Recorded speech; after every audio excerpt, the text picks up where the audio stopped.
Jon Gums, Dakota Grappler, live, just having a blast already tonight, a little bit behind the scenes before we get going. Our special guests tonight are Damion Hahn and SDSU. I didn't want to say NDSU. SDSU's head wrestling coach. Phenomenal guy, doing a great job, and he says he's going to go take it to NDSU and this year. So it's be awesome talking to him. And then down below, some guys have been on several times, great guests of mine who are always involved in wrestling anyway. And I tell you what, Mr. Social Media himself down the bottom, Jeff Welsh, he's doing a great job. I don't know, he's been on the radio. I've listened to stuff, what he's done. He's always on promoting the sport, and that's why I love having him on. He's just like me. He's a lifer. He's a guy that did a lot of time as assistant coach and got his time to be a head coach, and he's always promoting the sport, and that's why I do love him so much on everything he does for the sport. I'm going to have him talk a little bit about, there's a tournament there this weekend, and I'm not sure how much he's putting on, but I know that he separated out all the good teams away from his team and put all the good ones on the other side of the bracket. That's where Century's at. Where and everybody but Valley City. Valley City's on your side. And then the other guest in the bottom corner is Tom Schoenhardt. Know Tom for quite a while. We've been talking a lot. I know he's proud of his kids and how they do wrestling. His son won a very prestigious award this last weekend in Mandan. He won, if you basically, it's called the Zach Meyer Award. It's a prestigious award in Mandan, basically for a kid that not only is a good wrestler but is a good person. Does a lot of community help and does all these things. And so he was a unanimous choice out of our committee, and we were very happy to give it to him. And he was a very proud papa this last weekend. He helps out with the junior high and the kids programs. He also promotes the sport and does a lot of stuff behind the scenes. I know he'll probably be busy this weekend. Rapid City holds the biggest tournament pretty much in South Dakota this weekend, and he's gonna update us on some of that stuff. But I tell you what, so I'm just going to do about a 10-second introduction. Then I'm going to each person and give yourself, a 30-second introduction of some stuff you want to do. But again, Jon Gums, Dakota Grappler, grew up in North Dakota, born and raised, NDSU wrestler, but have loved Iowa since Dan Gable. And I go back, I can mention a ton of them, but that would take more than my 30 seconds. So love wrestling, promote wrestling, and that's what Dakota Grappler is. We're going to go to Damion next. Let's have you introduce yourself, because we're going to have lots of questions for you, but just... Yeah, no, I'm Damion Hahn, head wrestling coach at South Dakota State. I'm originally from New Jersey, found my way out to the Midwest, went to the University of Minnesota, wrestled there for Jay Robinson, and had a decent career there. We did some things, as a team. Individually, I did some things, and then from there, I went back east and started my kind of coaching career at Cornell University in upstate New York, a little bit closer to home. And then, I never thought I was going to leave. I thought the plan was to stay there and take over after Rob Cole was done. And then some of the best things are unexpected, and got a phone call and, decided to come back to South Dakota State. My wife's from Minnesota, so it's a little bit closer to her family. And now we're on the start of year 4. So things are going well. That's awesome. And there's going to be a lot more. Okay, Jeff? Yeah, Jeff Welsh. I'm originally from Grand Forks. I head coach at Grand Forks Central now, but I actually went to the other school on the other side of town. Graduated, Jon and I were talking before we came on the air. I graduated the same year as Jon, so I know him from way back, and was in Jamestown for a couple of years to start my career, but then I've been back in Grand Forks for 20 plus years and coached on the club level, the middle school level, been at Central for about 20 years, the last 7 as head, and just love the sport and love coaching it. For sure. And I tell you what, he always finds a sneaky way to find some of these bigger guys. I don't know if he has to pull them out of the hallway, but he always seems to have some heavyweight or 220 pounder that's going to make his way and do some damage at the state tournament. I don't know. He finds a way to do that. Definitely. Maybe him wrestle him in the room all the time. Some help getting some lightweights this year. So, and then Tom. Yes. Good evening, Tom Schoenhardt. I'm a Chamberlain native, South Dakota. Moved out to Rapid here 2012. My kids got into wrestling. Actually, a former SDSU wrestler, Travis King, our head coach, started my son wrestling at the age of 4. And I told him he was in gymnastics, and he said, perfect. And started rolling around in the club, and now he's a senior. So he's been wrestling for Travis since he was 4. I've got another 8th grader, but I've been involved in the youth state tournament, running the state tournaments out on the west side of the state. I was involved with one of the proudest things that I think South Dakota started in 2017 in the state middle school tournament. We get some support from the guys at 3 Times Gear with that, but it's been a fantastic tournament. We hold it in Pierre. That's been fantastic. And then I help with the state tournaments in the high school side and the Rapid City Invite. I'm usually on the floor, handle all the tappers, although all my tappers are old now, so I've got to meet some of these young kids. But for the most part, just love the sport of wrestling, have met some great people. Obviously, Jon over the years and posting on the Grappler, all the brackets. I used to post them every weekend when my kids were younger because I was home. And so the kids would have something to read on the way home to see how everybody did. But times have changed, and now I'm in Mandan for 8 hours a day over a weekend talking to Jon. So it's been a good run. So I've enjoyed it. Well, awesome. And that's what I say. Guess what? Everybody's got to have their place, and or else stuff don't work. You got to put the little pieces of the puzzle together, and we're all those little pieces that make this thing run. Definitely. Okay, well, I'm going to fire away at some big questions right away, Damion. Just want to talk about your team to start. You guys just got back from Vegas, and I tell you what, I looked at some and I thought maybe you'd have a couple better results out there, but then you had some very high results, out of some of your wrestlers too. So give me a rundown of your team a little bit and Vegas, and then you can kind of go from there. Yeah, no, we got back from Vegas, some ups and downs. We wrestled in Minnesota the week before, and when we got back, a lot of our guys got sick, and thank God it wasn't COVID. But some guys came down with the flu. We're testing still. We tested everybody, the guys that show symptoms, even if they're vaccinated or not. So guys all got tested and they were COVID free. So, hey, it could be just a little bug. And so we get on the plane on Wednesday and we head out to Vegas.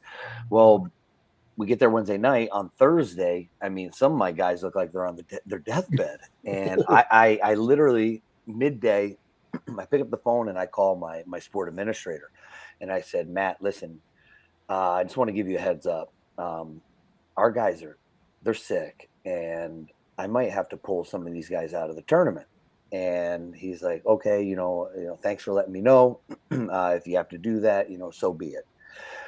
So Thursday comes around, we work out, and I'm working out with AJ Neville's our heavyweight. And I mean, he's just like, he's got nothing. I mean, he feels drained. I mean, he's wheezing and, it's hard to breathe. And I'm like, AJ, man, this isn't good. And he's like, Coach, I'm wrestling. He goes, I'm here. I'm wrestling. And I was like, okay. I said, we'll take it one match at a time and we'll reassess after every match. Well, one match turns into 2, 3, 4, 5, 6. He might have had 7 matches, and he battled through, and so I would say 9 out of the 10 weights are sick currently right now, and it was not an ideal situation. But hey, this is wrestling. This is life, right? You wake up and you don't feel good. You still got a job to do. You still got things to accomplish, and hey, a little adversity in your life is not a bad thing. And we are trying to continually teach our guys how to function, right? Function through adversity, function through when people get tired, function through when things are not ideal.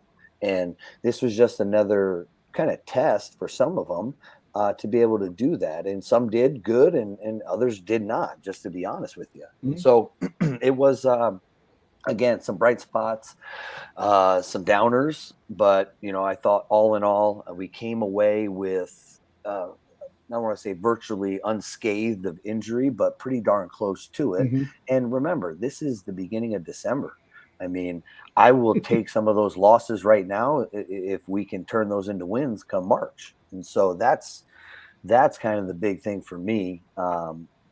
We focus, we train all year long for literally 3 days in March, and a lot of programs they have their short-term goals, long-term goals throughout that year, and their season could be complete if, heck, they beat Oklahoma State. Oh my God, it was amazing! Like, I mean, that's great, but I would rather lose to Oklahoma State and have 5 All-Americans at the national tournament and placed top 10, then beat Oklahoma State in the duel. So that's kind of our kind of focus is it's the body of work throughout the year.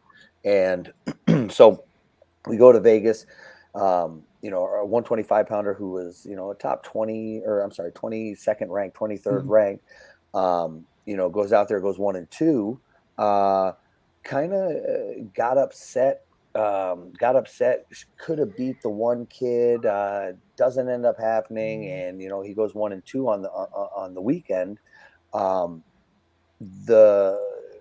Would it have been nice to win? Absolutely. But the more times we get to see him in action, in competition, we're starting to assess and figure things out, things that he needs to do moving forward. So, literally with him, we're on the plane heading out there, and I'm in the same row as him, and we're all masked up, on the plane, and this dude is coughing up a lung, and I'm sitting there like, oh my God. And I can just, everybody in the plane's thinking he's got COVID. All the eyes are literally just staring at us. And I'm like, he's fine. He doesn't have COVID. Everything is good. People do get the sniffles and the coughs every now and then, but so, he battles through some stuff. Wasn't ideal. Our 33 pounder, literally, I made a name change less than 24 hours and pulled out, Caleb Gross, because we had Trayton Anderson. He comes in the day we're supposed to leave, and he's like, Coach, I'm sick. And I'm like, okay. And he's like, I can't practice today. And I'm like, well, if you can't practice today, I'm not taking you to Vegas. So I pulled his name out and I replaced it with, Caleb Gross. And so that was a last minute change. He goes out there and wins a match. The guy he beat was from Ohio State. And I think it was a junior world team member, Greco. And so it was a good matchup for us because, Caleb's a couple-time All-American, Greco at Fargo. So it was a good match. He ends up winning that match, drops two talented kids. You move on to, 141. And I mean, what more can you say about Clay? No. You talk about consistency. You talk about just someone who is focused he has this determination, and he goes out there and wins the darn thing. I mean, that's awesome. I was gonna kind of give Flo some crap because they did all the coverage, and earlier in the week they put out the pre-seeds. And and Clay's obviously the number 1 seed, and you had Alira's 2 and Chad Red 3. Well, a couple days go by and they put out their predictions, and in their predictions, they get to 141, and it was like 2 paragraphs, and the first paragraph was all about the matchup they've been waiting for. It was going to be Andrew Alirez and Chad Red in the finals. I read that. And I'm sitting there like scratching my head, and I'm like, okay. And they keep going on about these 2 guys. And then they jump to the next paragraph, and it's like, not to take away from the other guys in the field, and they name Clay and so on.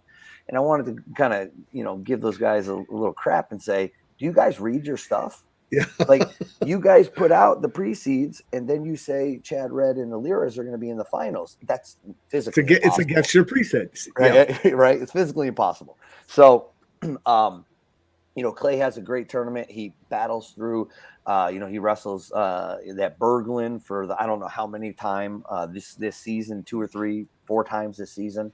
And, dominates, and when I say dominates, it's not just the score, it's how the match goes, and, dominates every match going into the finals. And we knew that Alirez is good on his feet.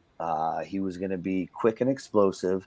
And the goal for Clay was to keep the gap closed, keep pressure on him the whole entire time. If there is one dude that is going to go out there and what you're going to get every single time, that is Clay. And he's going to be like white on rice. And let me tell you, he kept the pressure on him. He got down, I think it was 6-3 going into the 3rd period, and just kept pouring it on him, and ultimately came away with a takedown and back points and a pin.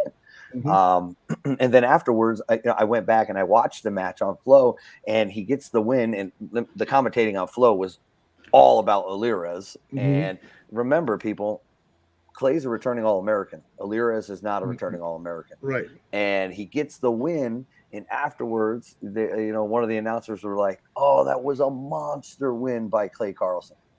He was the number 1 seed. He was expected to win." Mm-hmm. Right.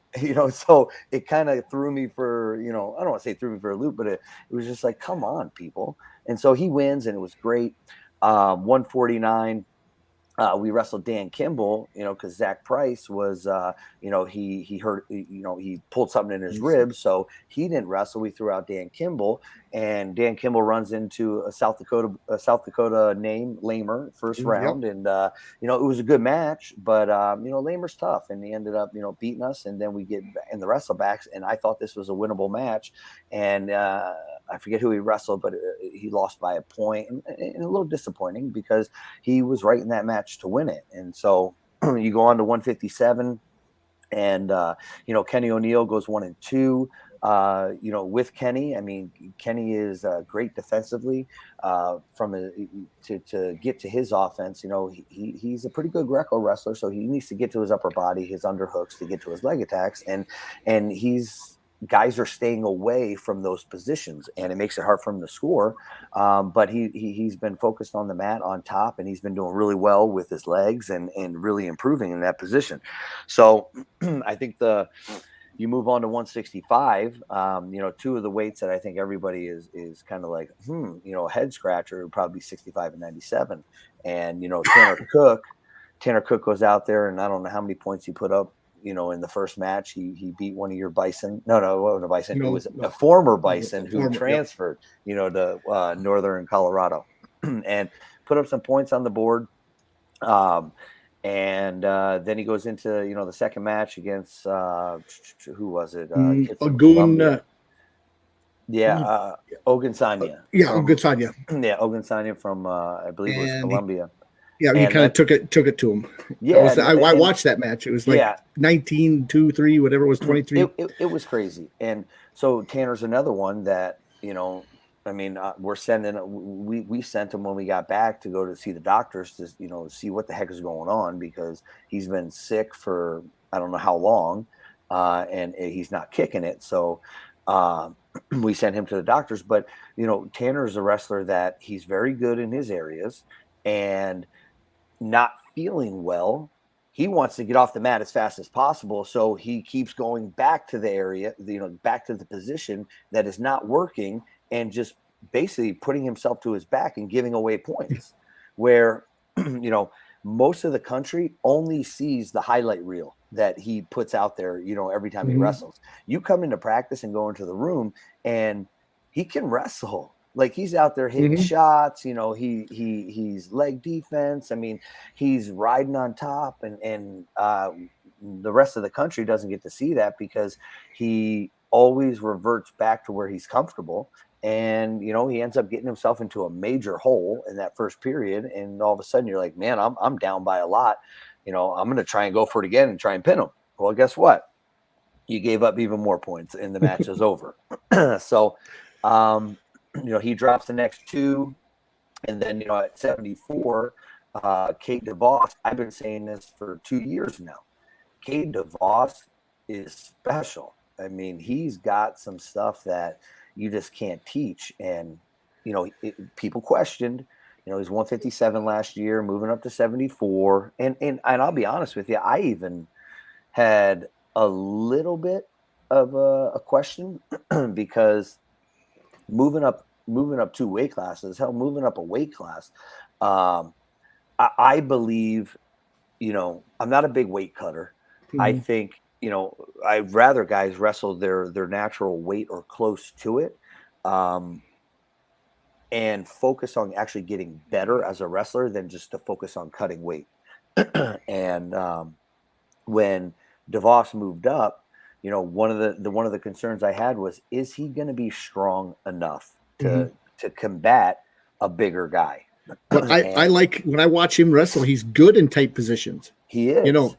Tell you what, you watch the close matches, he hasn't panicked. Nope. I think that opening match he wrestled against a kid from Navy or somewhere, and that 4-3 match was pretty tight. I thought he was calm, cool. I thought he wrestled pretty well. He did. And the one area that he was continuing to work on is legs on bottom because, he struggles there. I mean, a lot of guys do. And we continue to work on that. But I think the biggest thing for him, he stays calm the entire match. We talk about that strength factor. And that was my concern, and it's not a concern, anymore. As he keeps competing and competing. I mean, he just shows that he can match strength for strength with some of these guys, not because of what he's doing on his offense. It was more on the defensive side. There were two situations, one against Kradiger at Minnesota, and I believe it was Labriola, Nebraska in the semifinals. I mean, Kradiger is 5'0", built like a brick house, and he's strong. And Kradiger in the duel shot a blast double, and DeVos just down blocked and stood him right up. You gotta have some strength to be able to do that. And it was the same situation with Labriola in the semifinals. And so he wrestled a great tournament. He's wrestling Labriola, and he knocked off the 10th ranked guy from Wyoming in the semifinals. He wrestles Labriola. He beat that Hastings too. Yeah, Hastings. That's from Wyoming. And so it's a 1-point match going into the third period, and I'm like, all right, we're in this. I mean, that the goal was to keep it somewhat tight, and then start to open up in that third. And he sits out, he gets sucked back right into back points. And I'm like, oh my goodness, like DeVos, come on. And so he gives up 4, he ends up getting a reversal, guy gets an escape, and then it ends like 6-2. But, I thought he wrestled a well tournament, and it's only going to keep getting better with him because he's talented as all heck. Then you move on. So he ends up taking 4th, lost to Foca from Cornell for 3rd and 4th. And honestly, I was surprised by that. I mean, Foca is good. He's ranked higher than Cade is. But I thought that was a match that Cade would have been able to open up and expose him a little bit. And obviously, I mean, it didn't happen for one reason or another. I mean, that was his, I think, 6th or 7th match on the weekend. So, I mean, that's a lot of wrestling for 2 days. And so you move on to 184. We had Tate Batani in there, and Tate's been struggling. He's been struggling after the first weekend. He's another one that has been sick as a dog. And I mean, when he's out there, you can just see something is not right.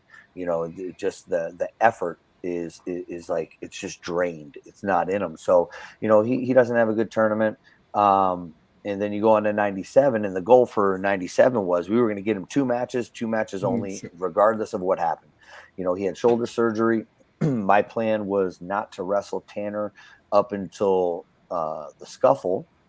But the week in Minnesota, he's chomping at the bit, and he's been wrestling live, and he's like, wants to go. Yeah, he wants to go. And he's like, Coach, I'm ready. I want to wrestle. And I should have just stuck to my guns and said no. But when you have an athlete that, it's like Sloan wants to go. Yeah, wants to go. And I'm like, all right, man, let's go. And, he takes that loss at Minnesota, kind of shocked him a little bit. Foy is good. He's not bad. And I think Tanner underestimated it a little.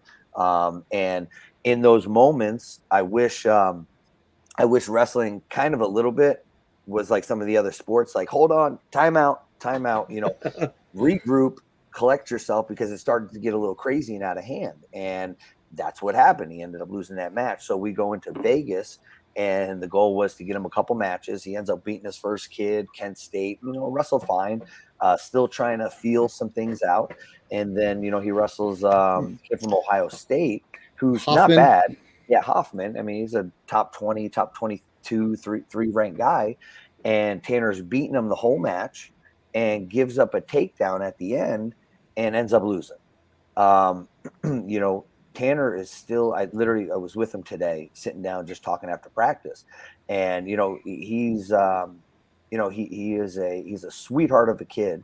And, the one thing he said, about the weekend and when he lost, he's like, he feels like he's disappointing his coaches. And I'm like, Tanner, listen, man, you can never disappoint me if you give me all the effort you have, win or lose. and, you know, he takes it hard. And so, you know, sitting down, talking to him and just trying to get him back in the right frame of mind moving forward these next couple of weeks, you know, some good hard training, and then we'll get ready. You know, we got Nebraska coming up in a couple of weeks, and then we got the Scuffle.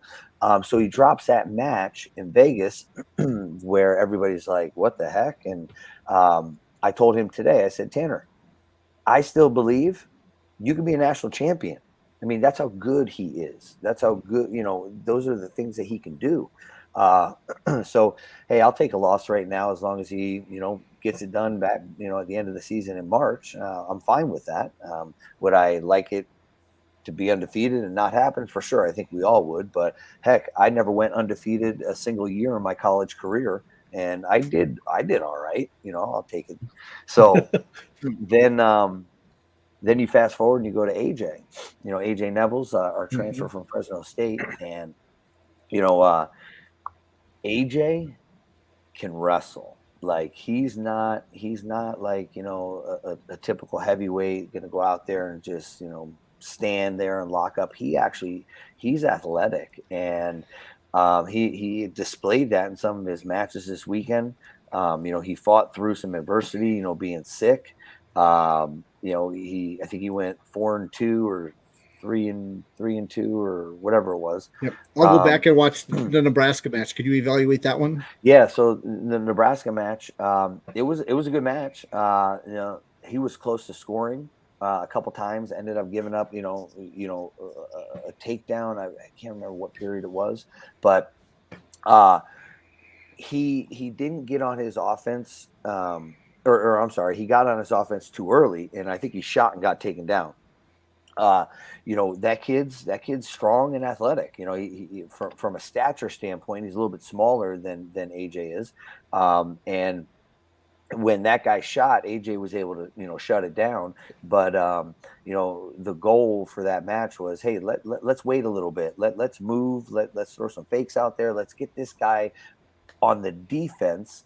And then, you know, when the opportunity is there, you know, we'll pull the trigger and you know, get a score. And he kind of got a little antsy and didn't stick to the plan and gave up a takedown. And so, you know, it was a good match. You know, he's going to be able to see that guy in a couple weeks. And, you know, we got some things to work on moving forward.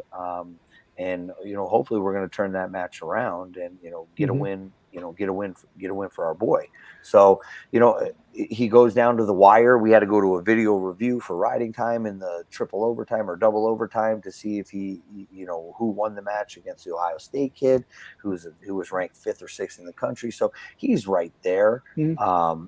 He just needs to, use his body, use his athleticism to his advantage. Like I'm telling you, get on his leg, lift his leg up. Most heavyweights fall over. I mean, this kid's moving around. He's flexible. He's got great attacks, but he's just got to be a little smart with when and how to hit him. And so he ends up taking, you know, he did tweak, you know, he tweaked his knee in the 5th and 6th place match. You know, it was his whatever match on the weekend. We decided, hey, listen, that's good. You've wrestled enough. You know, so we injury defaulted in the match, and he ends up taking 6. So, you know, you had 3 placers, 1 champ. You know, all hope is not lost. No, it was a good showing. I went back and started watching some of it because, of course, I'm busy with wrestling all the time. But I was up at 2 a.m. and watching, you know, some of your wrestlers, especially your higher placer ones. I always go back over Flow and click on their matches, and it's exciting to see what you're doing down there. I like it, and your wrestlers. You know what's interesting is my biggest impression of it was that they seemed very calm, even in the biggest matches. You know, they didn't try to do themselves. You know, it's like they're preparing themselves for something that's bigger in the future, and that's not always seen. You see the panic on people like there's no tomorrow, and I think your guys are believing that. Guess what? This is just another stepping stone to the a higher place. Sure. You know, literally, we're constantly training for those 3 days. You know, come March, and this is all part of the process. You know, you talk about our guys, you know, being calm. That's something we kind of focus on and trying to be in those moments. And, you know, and I talked about functioning, right? Learning how to function under distress. I mean, we want our guys, the best people in the world. It doesn't matter if you're in sport or if you're in business. I mean, you could be anything. Medicine, the best people in the world can function at moments of adversity. And that could be anything. That's why they're successful. And trying to get our guys to understand that, listen, everyone gets tired. It's just, there's not a wrestler in the world that does not get tired, but they can function better than the person they're wrestling when they're tired. I mean, that's it, right? And so true. You know, you talk about, you know, they look calm and trying to keep them in that manner in those moments of struggle, because there's nothing that wears you down more than worrying. You know, worrying and anxiety. I mean, it goes through the roof. So you learn from your experiences, and I've had my fair share, and there have been times where I've struggled and not had success, and then, you know, vice versa. So you want to kind of implement some of those things with your guys and just get them to realize, hey man, this happens, you know, get them exposed to all those unnecessary or necessary things, so they are ready, able, and capable, you know, to perform when they experience them. Yeah. So it's interesting. Just like a saying that I say quite commonly, I guess I haven't said it on here much, but it's, you know, that pressure is a privilege. Yeah. And those that understand that and dwell in it, it works perfect for their whole life. That, guess what? This is what I live for. I want this Absolutely. pressure. I said a quote today at practice, and I don't know if it's a famous quote or not. It was told to me by Jay Robinson. You know, I mean, he used to say it when we were in the room, and he used to say, "Fear makes cowards of us all."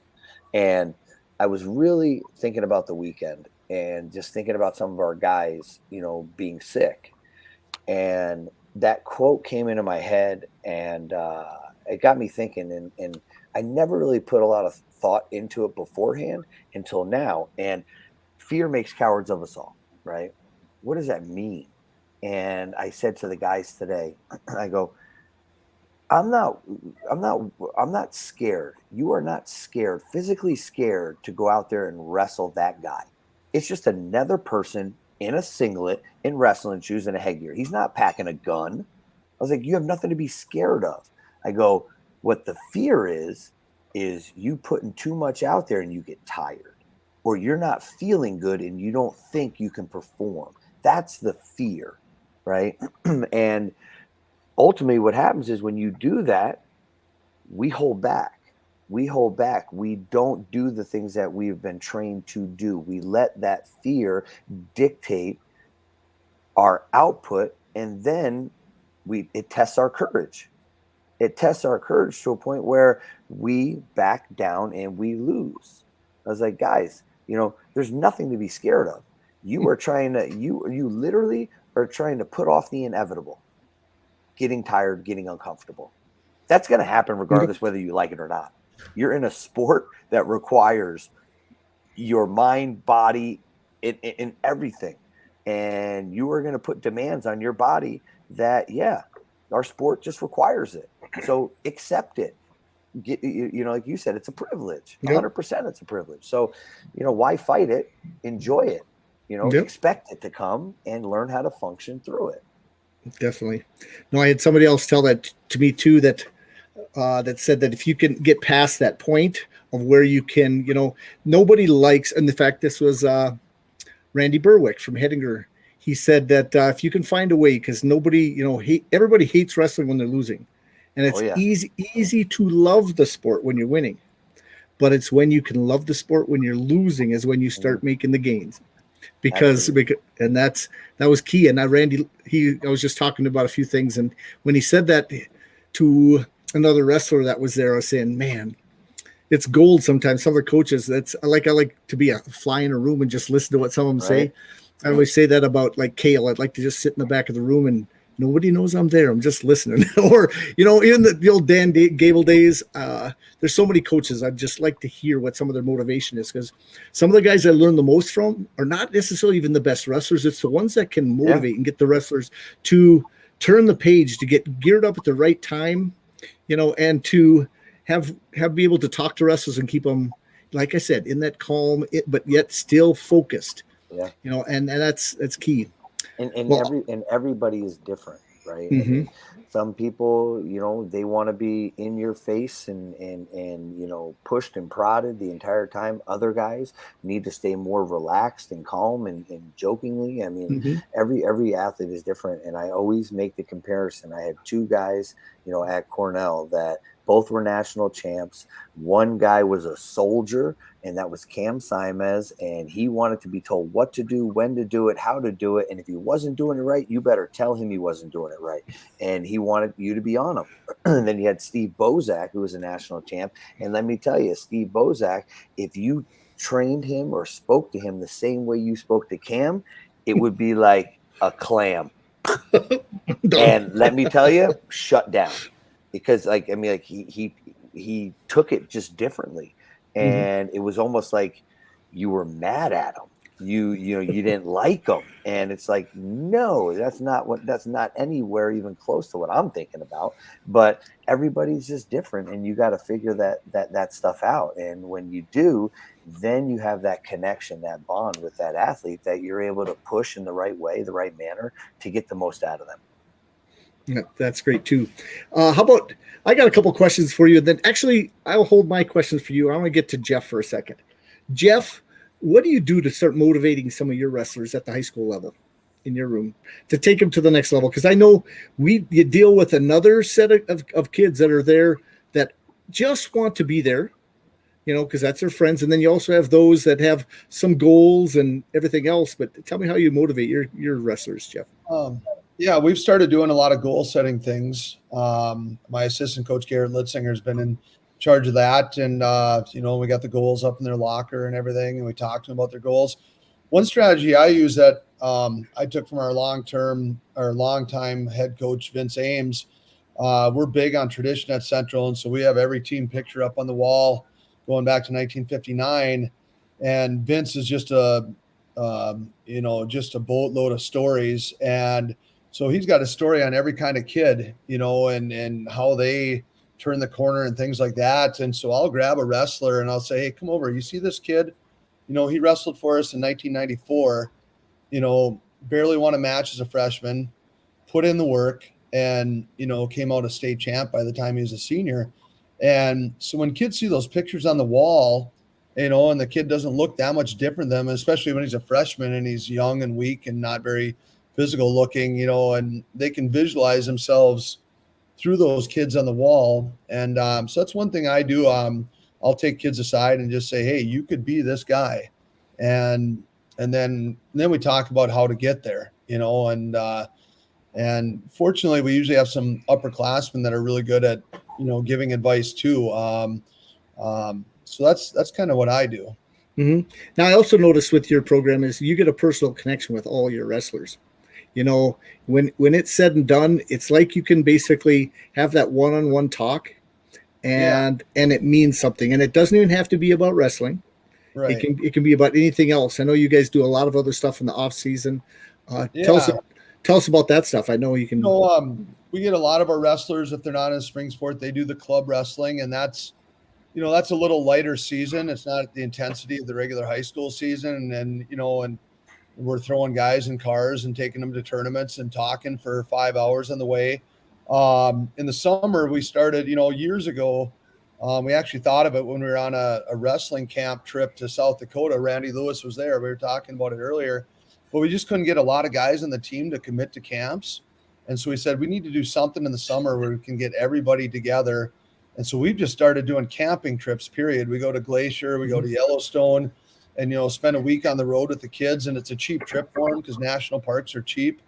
And, and usually we do that late July, early August between, we usually have a couple kids at junior nationals. So we want them to be able to compete in that. And then we want to get back before football and soccer starts. So end of baseball. Yep. And all those other things. End of baseball. Yeah. And so we go for about a week, and on that trip, we talk a lot about goals and, and getting in a fall sport or getting in the weight room. And, and those are some great memories that really bond you as a team. And so, and I like camping. And so it's a lot of fun for me too. So, and it takes you away from wrestling, because I think that connection between the coach and the athlete at times, I tell you, not all the wrestlers, like you say, are definitely need that, but as a team, there's more bonding that happens between a team and something like that than can happen in sometimes just wrestling alone.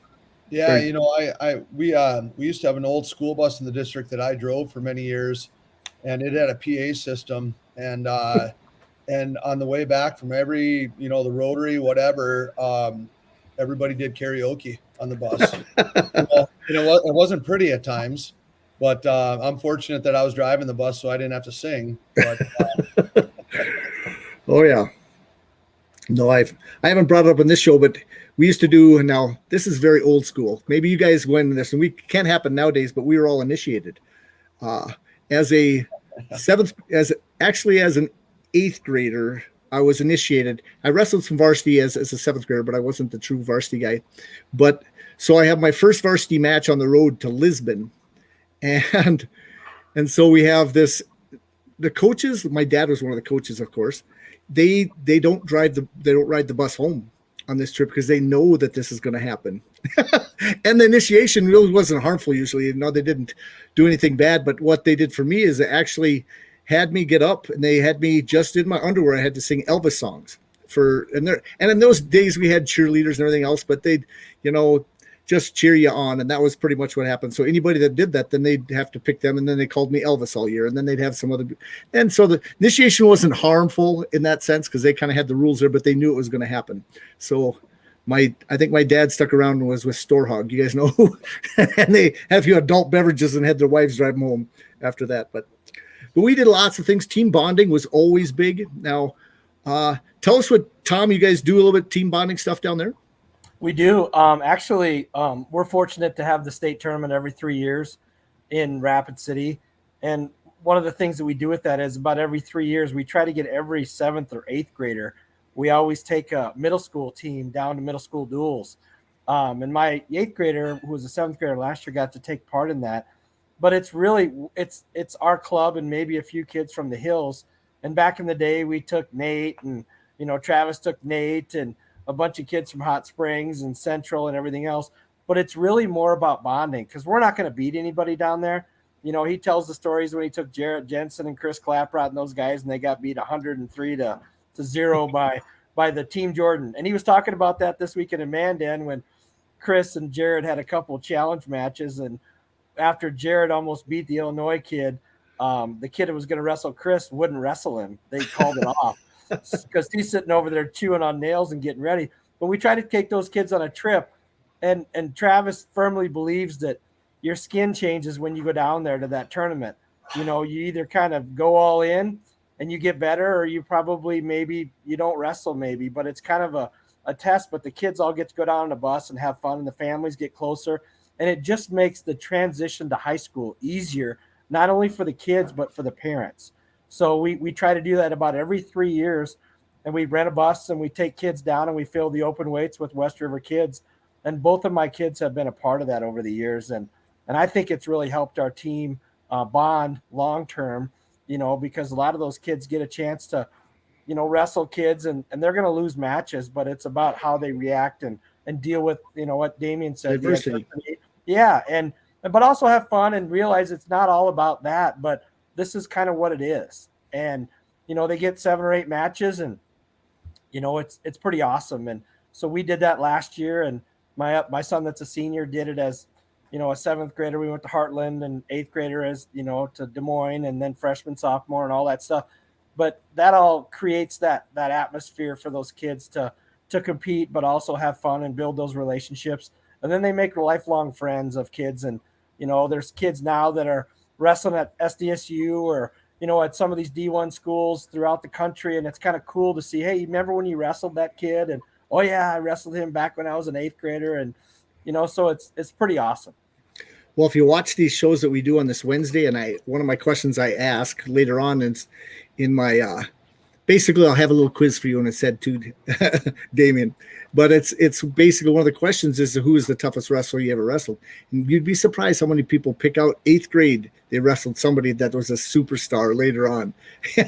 And they usually comes out that what happened to me? This other kid, we fared pretty good against one another when we were back then, or boy, I got my butt kicked by this person or whatever. But it's kind of funny because it's such a small world wrestling is. You know, the people you get to know nationwide and the people you compete against, it's remembered. You know, I treasure these moments. Like, for an example, Tom says, "I'm not worthy." He after I mentioned he's on with you, Dave, and he goes, "That's the text back. I'm not worthy." I said, "Yes, you are. Just make sure you bring it." But it's awesome, guys. I tell you what. So I'm going to come back to you. You know, let's go back to your beginning a little bit. Now you're talking about New Jersey and hotbed of wrestling. Tell me how you started wrestling. Do you have parents? Did your dad? Did your brothers? How did you start wrestling? It's funny. I've told this story a lot. So I'm one of three siblings. I have two sisters, and I'm the oldest. I started out, playing, I think it was baseball or soccer, baseball, and then I remember from soccer I went to football, and on the soccer field, I would always get like yellow cards and red cards, and I wasn't very good. And the soccer coach told my parents, "It was like, hey, maybe you should try football." And so I played some football, and that was fun. But I was a big kid. In second grade, when I started wrestling, I wrestled bantam heavyweight. I was 100 pounds in second grade. And I wasn't, I was thick, and I was somewhat tall. And then we say husky around here. Yeah, husky, right? But getting into wrestling, that was kind of, I presented it to my parents, and then they kind of had to explain some things, because I was in elementary school and they were handing out a flyer. And it was like, I lived in the town of Jackson, and it's a Jackson Recreation Wrestling. And so I saw that. I bring it home and I'm like, "Mom, sign me up." And she's like, "Yeah, that's great." I go, "I am going to drop kick some dude. I'm coming off the top ropes. I'm going to elbow smash, chair to the head." And she's like, "Damion, it's not that kind of wrestling." And I go, "I don't care." I was like, "Sidewalk slam, sign me up." And she had to keep informing me that it wasn't that kind. And I said, "So what? Let's go." So I remember her taking me to the gym, and we walk in, and I'm looking around, like, where are we wrestling? And there's these two mats on the ground. And I look at my mom, and I'm like, "The ring, the ropes, where is it?" And she's like, "I told you, it's not that kind of wrestling." And I'm like, "Well, this is dumb. I'm not doing this." And she's like, "Well, we're here. We're going to sign you up." And sign me up, and kind of the rest is history. I fell in love with it. I didn't have success, right away, because I was big and there was nobody to wrestle with. So I would wrestle with the coaches, the 103 pounder in high school.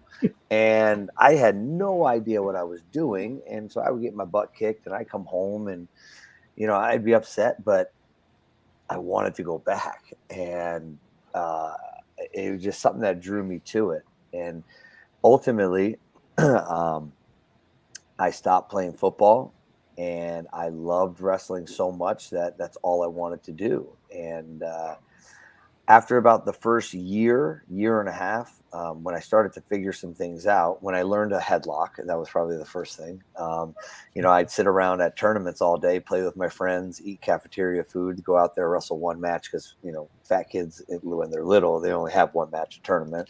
And I go out there, throw a headlock, pin the guy, and the whole world was great. So that's kind of how it started. And then as I kind of got older, I started to kind of grow a little bit, but I didn't really get that much bigger size-wise, my weight. So I went from second grade to seventh grade. I started at 100 pounds. In seventh grade, I was 105. And I just kind of kept getting taller.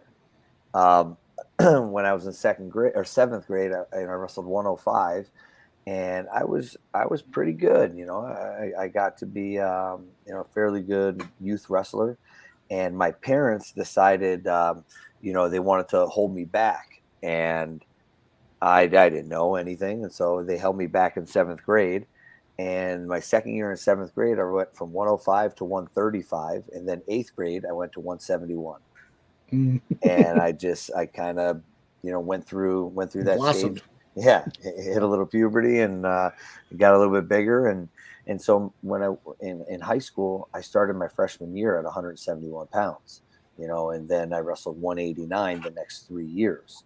So that's kind of how my career kind of got going. And, I have 2 boys. And my one son is 9 years old. And now my wife, I'm 5'10" and a half. I got to get that half in there. 5'10" and a half. My wife is 5'10" and a half. Her dad is 6'4". So my one son, my oldest, who's 9 years old, I mean, he's about 5'2" right now, and he weighs 115 pounds, and he's in, 4th grade. And he's big. And then I have another one who, he's probably a little bit above average. He was put on this earth to absolutely torment me. Where my older one, he's my gentle giant. So, and they're just getting involved in the sport and they like it, So, my introduction for them is probably a little bit different than mine was, but nonetheless, it's a sport that is very heavily involved in my family, our lives, and we do not take it for granted, because I wouldn't be where I am. I wouldn't be the person I am if it wasn't for the sport. Very true. Yes, definitely. I tell you what, boys, there's a lot of people that envy that you got boys. I'll tell you that. Yeah. But size, I see that anytime is just make them love the sport. Yes. I don't care size. It could be 40 pounds, 9-year-olds old, or 140 pounds. Just find a way to make them enjoy it and love it. Yeah. I think that's you hit the nail on the head. I want my kids to love what they're doing. I want to make it fun for them, because there will be a lot of times that it's not fun and it's hard, and you feel alone because it's only you out there. And I want them to love it. I want them to grow, have a passion for it, that when the time does come, when they start kind of competing and going out there and stepping on that line, I want them to enjoy what they do. Most team sports, they're fun, right? You have your friends that are out there with you, and if things don't go, the right way, you can point a finger to somebody else, and there's not a lot of ownership, I feel. And where wrestling, I mean, there's ownership. I mean, you got to have accountability, and trying to get my kids to love the sport to a point where it's almost they're expecting that ownership, that accountability, because how much they appreciate and love it. The enjoyment that they have is important. And, I think sometimes we get off to a wrong start with our youth, and just it's full bore right from the get-go sometimes. And some kids take to it, and it's good. I was one of those kids that once I got involved, you could not keep me out of a practice room. I loved every second of it. But not every kid's like that, and you got to kind of introduce them to it in a gradual kind of way. And I want my kids, I hope my kids wrestle. They play a lot of sports. Obviously wrestling is going to be around in their life because of what I do, and I want them to love it. So we are going about it a little bit different way than how I was, because I understand my kids, their personalities, and just trying to navigate through that. My little one, man, I worry about him getting taken down and he turns around and just hauls off and punches somebody in the face. I'm serious. Like he is a terror. And then, my older one, he's out there playing soccer, and, he steals the ball. He plays, they have like year-round soccer, indoor stuff. And he's playing soccer, and he steals the ball from the kid, and he goes to run away. The kid trips. What does my son do? He stops. The ball goes rolling, and he turns around. He's like, "Are you okay?" And goes to help. I'm like, "What are you doing, man? Like, get going after the darn ball." So two totally different personalities, and trying to work them into a pretty high intense sport. I got to do it in the right way. Definitely.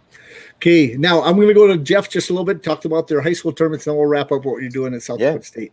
So, Jeff, tell us about the tournament this weekend and how many teams you got coming to Grand Forks. Yeah, we got 47th annual Sertoma Dual tournament up in Grand Forks, and we had a team drop out about a month and a half ago and wasn't able to replace them, so we do have a bye. It's a 16-team bracketed tournament, and even with that one team dropping out, I think it's the deepest field and most probably competitively even field. It's always a challenge. We don't really seed it. We don't want the East teams wrestling East teams in the first round. We want Minnesota teams wrestling Minnesota teams, but we do, try to get it so where, anywhere from 8 to the 10 teams have a chance to get to the right side of the bracket on the championship side. And I always kind of pencil in how I think the bracket's going to go a few days before the tournament. And boy, I had a tough time this year. There are so many good teams. In the top, Perham's been a real perennial winner for it the last few years. Century got in there a couple times, but I was surprised Perham's not in the rankings, in the top 10 rankings on the Guillotine this year. And but I think they still have a solid team. Cheyenne and West Fargo are both really tough this year. They had a close duel the other night. Can't ever count out Century. And then we only graduated 8 or 9 seniors last year. Yeah, and we have no seniors on the team this year. We're pretty green. Yeah. On the bottom, we got a brand new team, LPG Browerville. They were number 1 a couple years ago in Class A. I think I saw on the Guillotine today they were like 8 or 9. Valley City should have do have a very good team this year.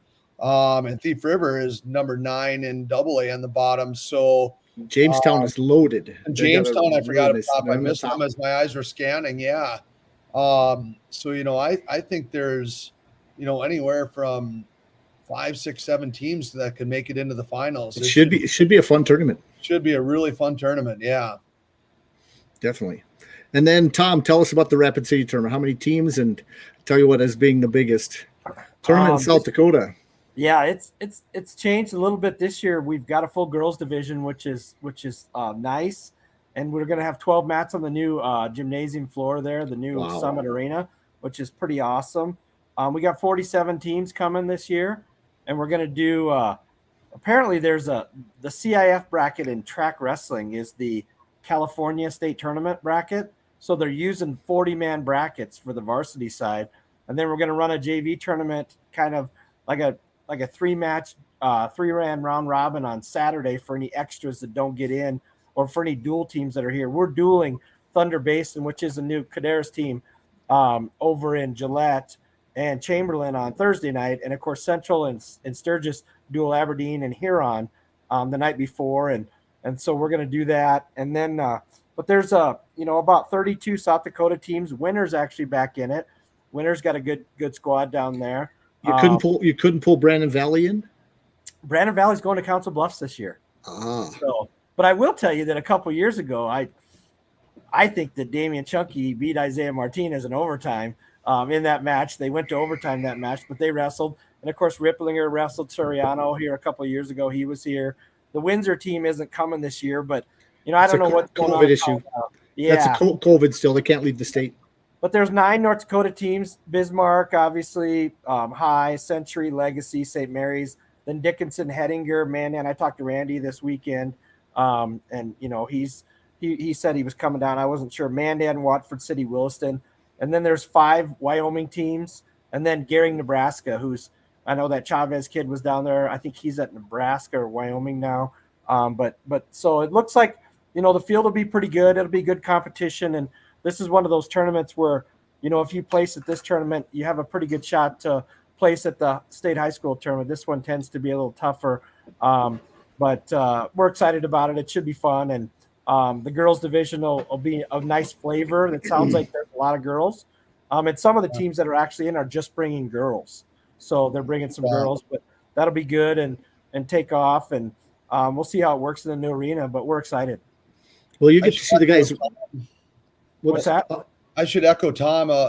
we have a middle school and JV. We always have 2 individual tournament, but we're for the first time having a girls Division 2, and I think we're going to push 60 or 70 girls. Like Tom said, we have a couple teams that are coming that are just bringing girls. So we've got some B teams that like Bonholm, for example, who, they were a powerhouse. Well, Hesick and some of those guys back in the day, Josh Ronick. I mean, those guys were up at SDSU. He was a great tailback up there for SDSU, but they're bringing a couple girls, and this is one of those things that I think you'll see eventually in South Dakota. There'll be a few more of those where, I remember last year, and I know Nate's over at Harrisburg, but we were in Pierre for East-West duels, and our coach jumped on the bus with Pierre and took our girls down to Harrisburg for the tournament down there. So I think you'll start to see more of it. And I know we had 70 or 80 girls in Mandan this weekend that wrestled over at Legacy, for a day, which kind of creates a little coaching thing because not every high school team can afford a girls coach yet or has a girls coach yet and that kind of thing. So it's challenging, but the numbers got to grow too to get there. But I think it's in a good spot. It's taken off. Definitely. Well, I do have somebody, Damion, that you should probably look at. That will be down in Rapid City. Now, this isn't insider. He hasn't signed yet. And okay. Tom got to see him wrestle. He's a Bismarck High wrestler. I'm going to give you a little heads up. He's decided to try to do a little takedown thing. So so far, he has 97 takedowns in about 10 matches. And he is a machine. He's a state champion. And Brock Fedek is his name. And NDSU did offer him for a little bit, but he did not accept there. He's still looking. Okay. He's definitely D1 caliber. I would basically put a stamp on it as a John Gums who looks at wrestlers every day, and that he has the ability. He wrestled 82 this last weekend, but he weighed in light. He's actually probably going to wrestle 70. Not to give it away for people out there, Tom, but he's probably going to wrestle 70 down in Rapid this week. Oh, I was kind of hoping he was going to go 82 because I was looking through the 82 pounders, and I want to say that Gillette had a pretty good one. Oh, okay. It was like, well, I think it's a brother of the Catlin kid that's at Wyoming. Okay. But I don't know. I'd have to double check that. But he definitely has not seen competition, and I don't know if anybody in North Dakota is going to touch him. He is going to be in the Rumble in Fargo, and it's a guy that I would give 100% approval to somebody. Just it's time for someone to grab him. He's a senior, of course. Yep, Brock Fedek is his name. And I've been contacted by a coach that's sending an assistant coach out here, and I know that they're very interested in him as well. But I think there's plenty that probably are. But yeah, I watched him wrestle this weekend. Then Renner, I believe, will be down at 60 instead of 70 this week, and they do it for the big tournaments. And then back at state, they basically. Some of their guys will be smaller in the state tournament in North Dakota because they haven't prepped so well to fit other guys in. They have a young kid, a freshman, who's probably a 52-pounder, can't make the team, but 60. They just Renner moved up to 70 to fit him on the team, and so he came out and he wrestled really well this weekend, a freshman for Bismarck High. So they'll do that, and then in the bigger tournaments, they'll get guys down to weight. That's kind of natural, and then as the state goes, they'll wrestle wherever. They're pretty much. Bismarck can do that. You guys know the history of the Demons. And so they always have good caliber wrestlers. So and it's a good coach. If you don't know Jeff Schumacher, it's a coach you probably should get a hold of. He's, in my book, one of the best coaches that ever come out of the state of North Dakota, one of the co-head wrestling coaches of Bismarck High. Another guy you should contact. He is the man, definitely. I talked to Gary, who was his brother. Yes, his brother, yes. Yeah, I didn't know that. He sat behind me, and he asked me about what my name was, and we were talking wrestling for like over an hour. And then I told him, and he said, "Well, your son's been up here like 5 years. Didn't he graduate yet?" So it was kind of funny, but he knew wrestling, and he was awesome. And so it was fun talking to him. All the Schumachers, good. They went back to back state champs, and all at 98 pounds back in the years. And you look at them, there's no way that they could weigh 98. They're all about 6'2". They're all big guys. Yeah, it's kind of funny how that is going back in those eras. But no, I tell you what, I got a couple big questions for you. Actually, we're at the hour place. This is kind of where I don't want to keep you on all night, but I'm going to do what's called the lightning round here. And this is just a personality thing that we do. And both Jeff and Tom has done it, so they don't have to answer these. Jeff, have you done this? Yeah. Yeah, we have. So these are for Well, you guys can feel free to make comments on his. How about that? Okay, so these will come up across the bottom, and these are what I call my rapid fire questions. And this is to get basically some personality stuff from you, and there's a lot of these are pretty good. Okay. So here we go. Here's the first one. What is it like to be coached by you if we ask your wrestlers? Passionate. I would say, I am passionate. I mean, these are my kids. These are literally my kids. I had wrestlers before I had biological kids of my own, and they are part of my family. They are my kids. I'm very passionate about them. And they know that. That's awesome. Okay, Gatorade or Powerade? Ooh, that's a good one. I'm going to say Gatorade. What color? Ooh, probably purple or a color of blue. Okay. Oh, next one. Popsicles or dilly bars? I'm gonna go Popsicles.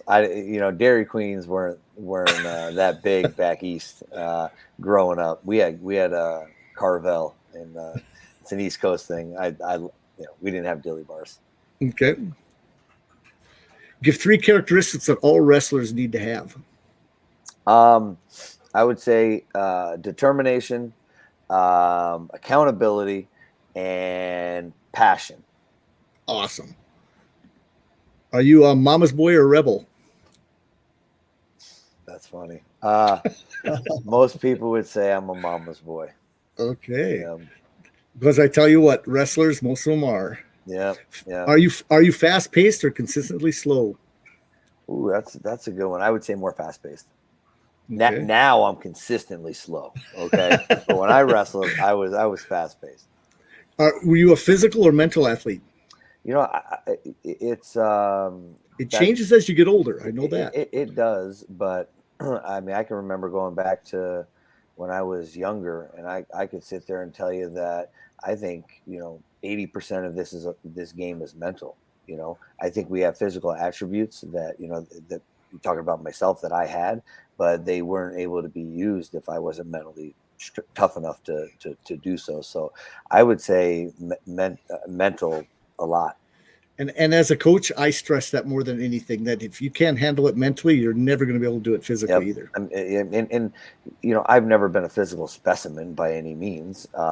And I remember, having to go compete against them. When I was a youth, my dad would put me in 3 different divisions, and I'd go wrestle some of these older kids, and they were built like brick houses, and I didn't give a damn. I was this little fat chubby kid, and but damn it, you weren't going to beat me. That was my mentality, and I didn't care. So I would say mentally. Okay, awesome. Favorite holiday? I love Christmas. I mean, this is my favorite time of year. Everybody is generally happy, right? The lights. I remember as a kid, we would get into the car and we'd drive around the neighborhood just to see the lights. That was some of my best memories. And it's not about me.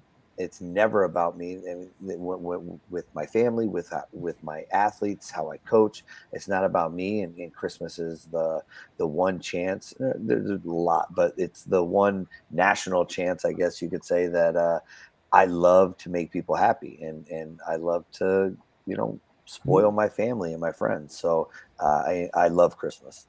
Okay, now this next question is going to be a tough one for you. I'm guaranteed. All right. Dan Gable or Cael Sanderson? So it's not necessarily tough because Dan Gable was before my time. And so I know everybody rants and raves and loves Dan Gable, but to me, there is it's like the Jordan versus LeBron. Right. Everybody talks about LeBron, the new age people talk about LeBron, but I remember watching Jordan, and I would say Jordan.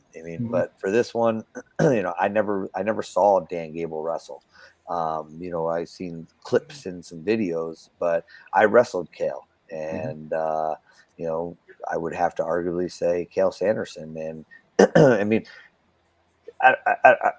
I'll be honest, I don't know the debate. One guy was one guy was undefeated all 4 years through college. One guy had 1 loss. So, I mean, that's like people saying Tom Brady's not the best NFL the NFL player of all time. The dude's got how many NFL rings? Yeah. Like when someone says, "Oh, Joe Montana," like, yeah, I like Joe Montana too, but Brady's got how many NFL rings? You can't compare. Look at the hardware, I guess. I don't know. That's just my well, that's good. That's awesome. Yep, always. That's why these go. Your favorite number? Favorite number. I'm going to be very generic. Let's say number 1. Okay. A lot of wrestlers say 2 because of takedown. Yeah. Not second place.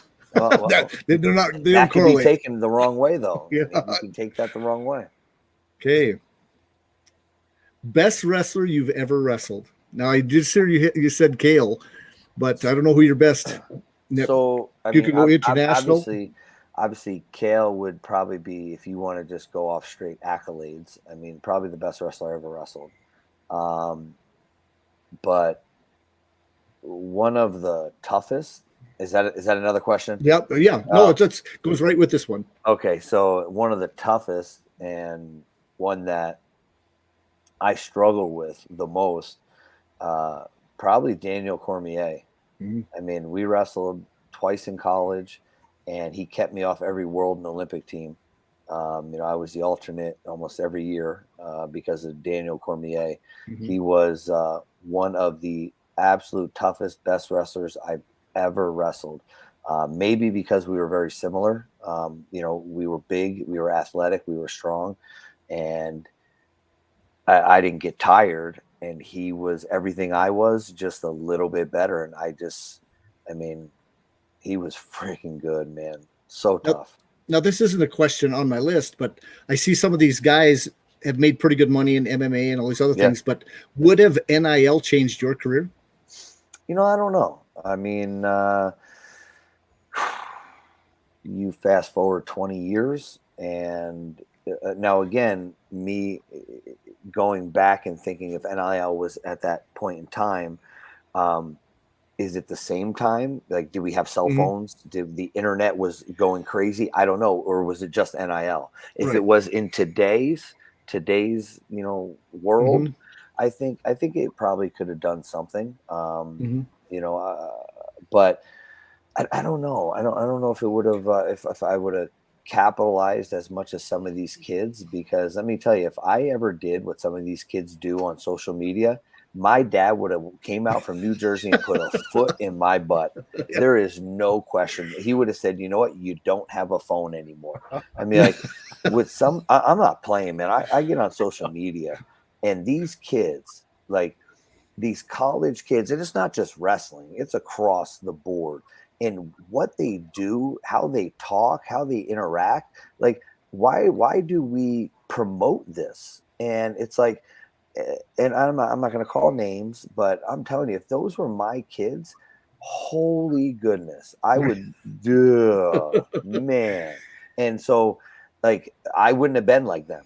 I mean, there's no way that would have flown in my family, and I would have been, maybe I wouldn't have gotten any. And so then SDSU must have some standards then for your athletes. You got to believe that you have to put some standards on it. Yeah, no, for sure. And I think I think that everything has to be approved for the most part, right? When you get an NIL, it's got to go through your athletic department. And so for what they get, that is separate than how they promote themselves. Correct. And I think your character is a very big part of it. And I think that's what we stress to our student athletes. And I'll tell you, if I see something that's on social media from one of our guys, they're going to hear it from me, because that is not how we act. That's not how we behave. That's not the type of people that we are. The things that you do right now, I mean, hey, you put it out there, it doesn't go away. For the rest of your life. Let me tell you, you go back and hey, listen, I was one of these kids once too. I just didn't have a phone.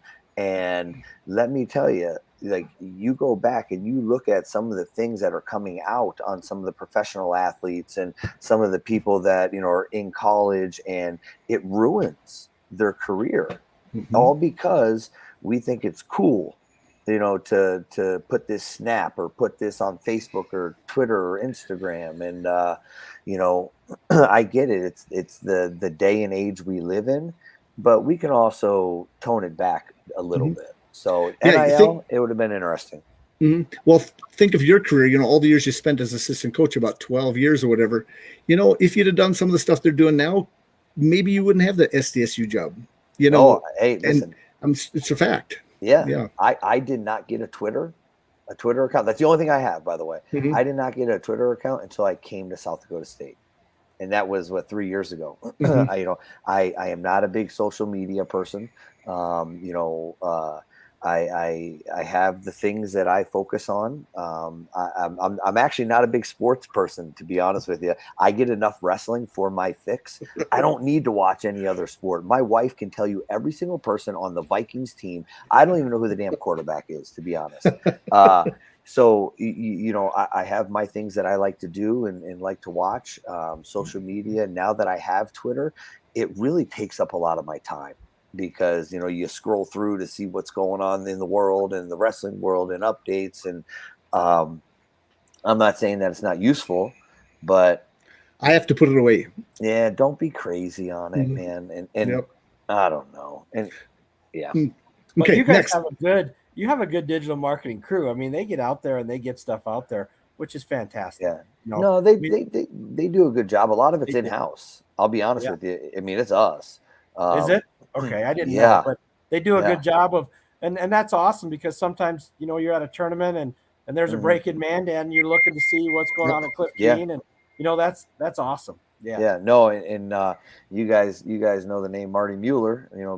Marty's a Rapid City guy. Yeah, Marty's Rapid City guy, and so he's our he's one of our GAs now, and he's doing some of our marketing and social media. So we use all our resources we can.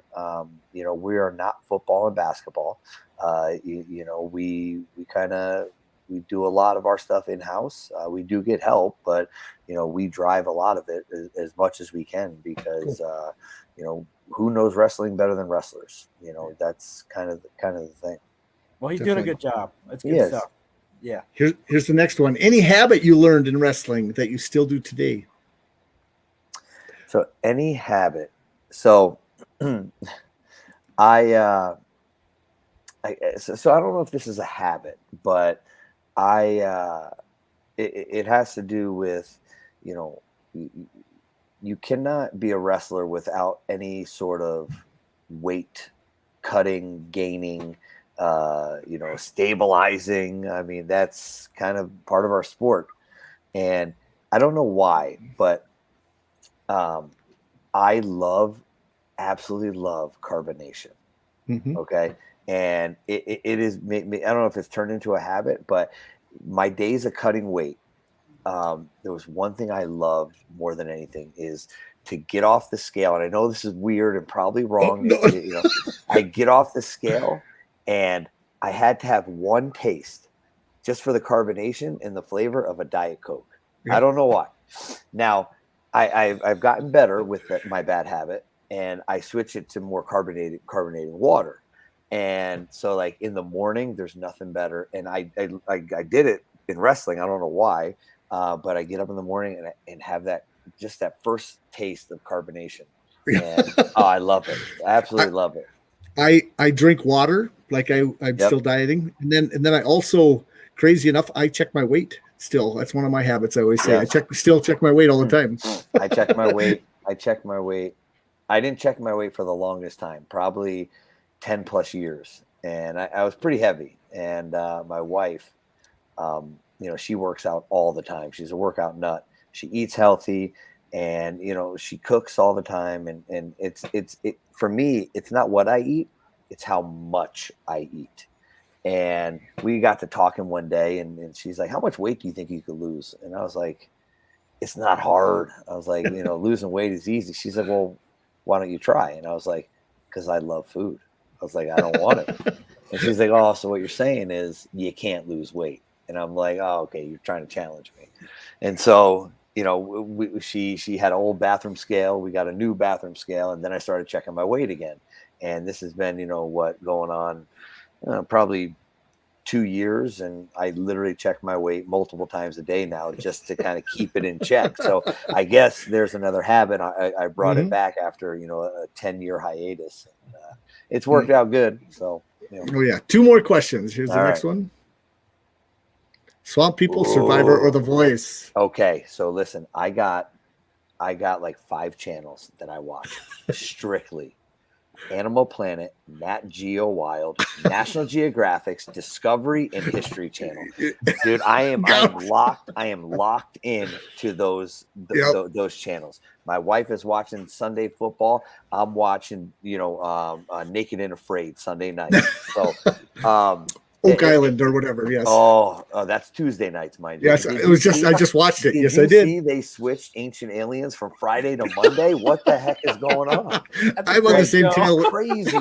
I'm on the same channel run as you. It threw my whole week off, and I saw that.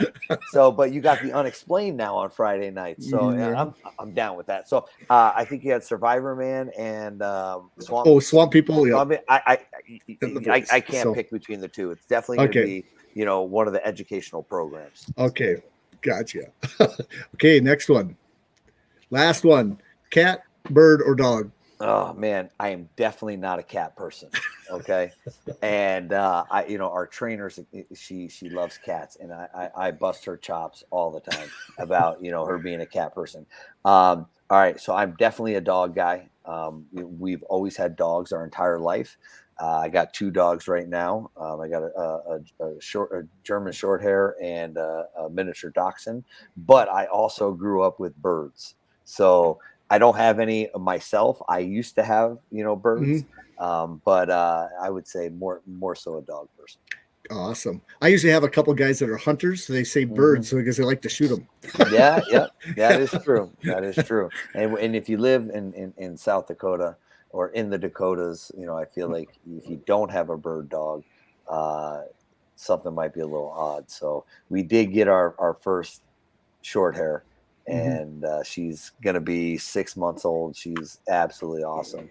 But I grew up with German Shepherds. So we had we had 2 Shepherds for the longest time.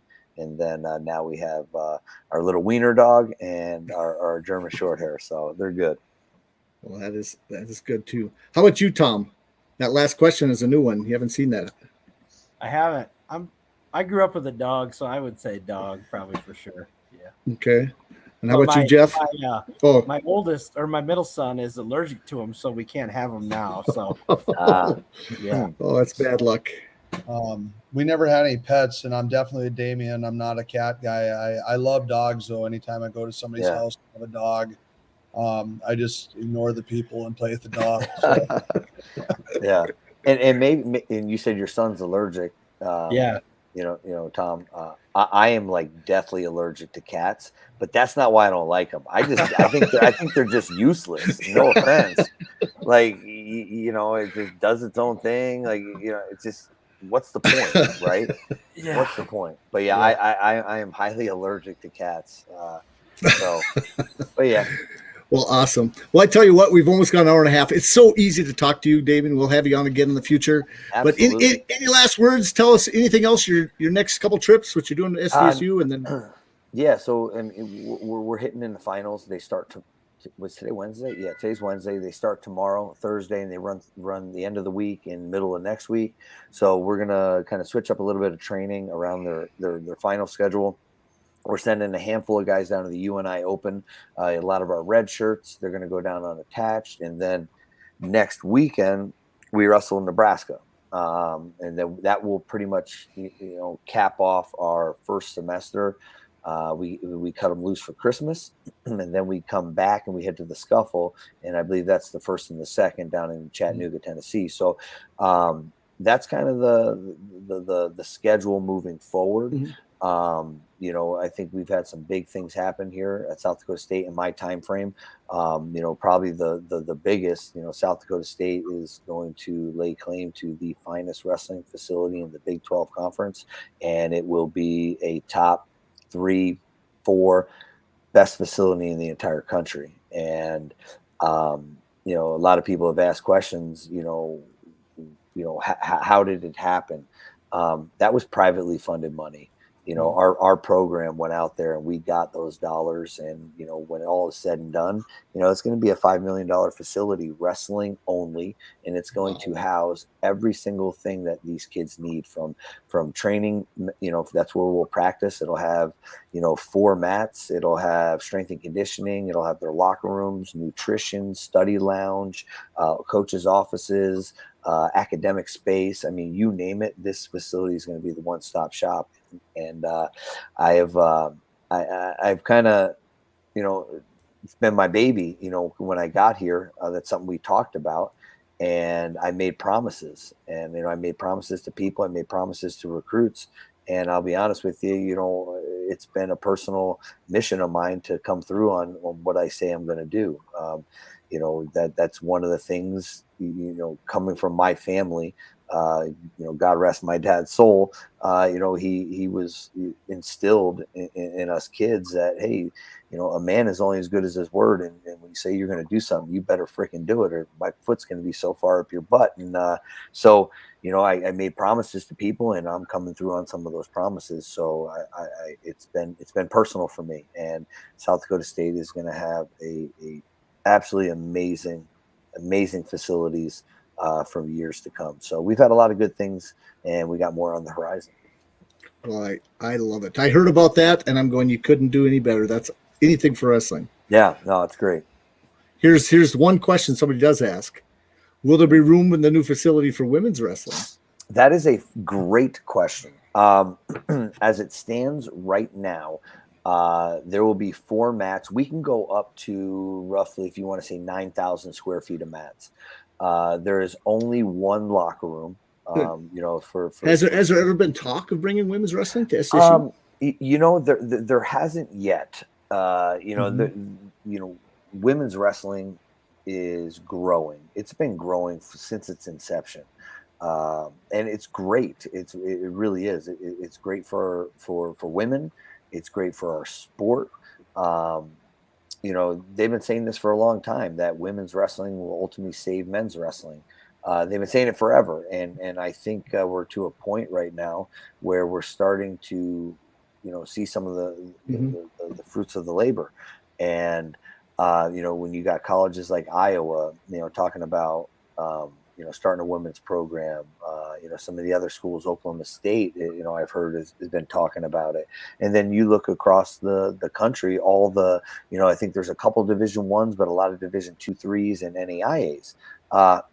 It's great. It really, really is. And I don't want to sound selfish by any means, but starting these programs ultimately help men's programs. I mean, because you talk about Title IX, and Title IX is real, man. I mean, Title IX is across every college campus in the country, and it's not just in athletics, it's across the entire campus, and trying to keep a proportionality between men and women's, it's real. And so if there is anything that would help benefit, our sport, from a whole, and if it's a women's sport, by all means, I am not opposed to it.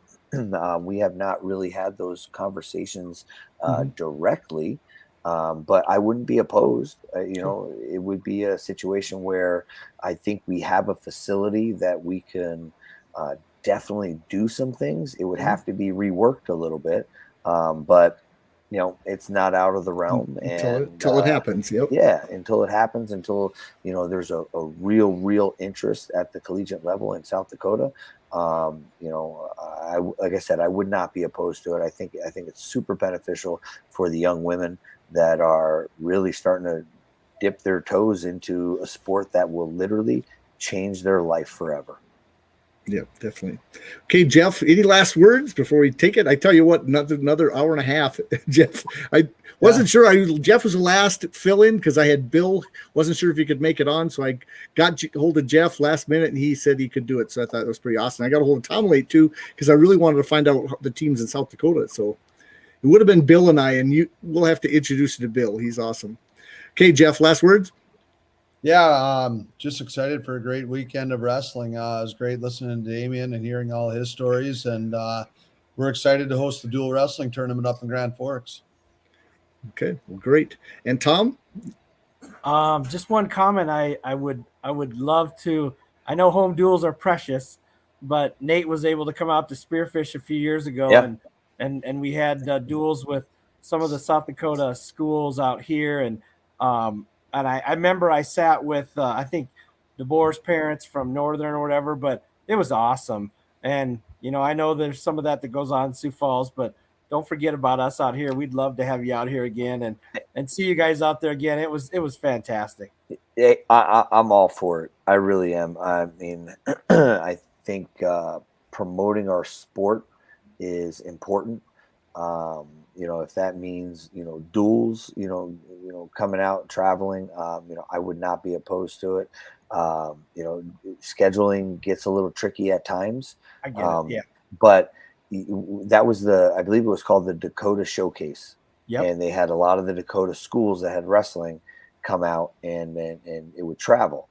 Well, when I first got here, we tried to do it, and we had some of the smaller schools. They were like, nah, we're good. We don't want to do it anymore. And, I didn't want to push too much. These schools don't want to wrestle you. They're not in your division. I mean, they can do whatever the heck they want, to be honest. So it was a little disappointing. But this year, we tried to set up Augie and Northern. Right. And we ended up wrestling, Augie. Northern had, tragedy, so they weren't able to make it. But it's something that I would like to keep going. And, I'm okay. I'm okay with, traveling a little bit and going out. I mean, I love the west side of the state, man. It's awesome. It really is. I know you got Wyoming on the schedule on a Sunday, but we're about halfway between both of you guys. So yeah. Yeah. I mean, hey, we can meet in the middle. They did it in Spearfish a few years ago. You guys dueled SDSU, and I think Wyoming dueled in Spearfish. But okay. And then you did the Dakota Showcase. But yeah, it's awesome for our kids and the fans out here. It's pretty well supported. But yeah, we that's stuff that's just priceless. Yeah, no, if we can make something work. I know oh man, who was talking to us about potentially coming out there? Oh goodness, I can't remember his name, but it was like last year or something like that, potentially coming out and doing something.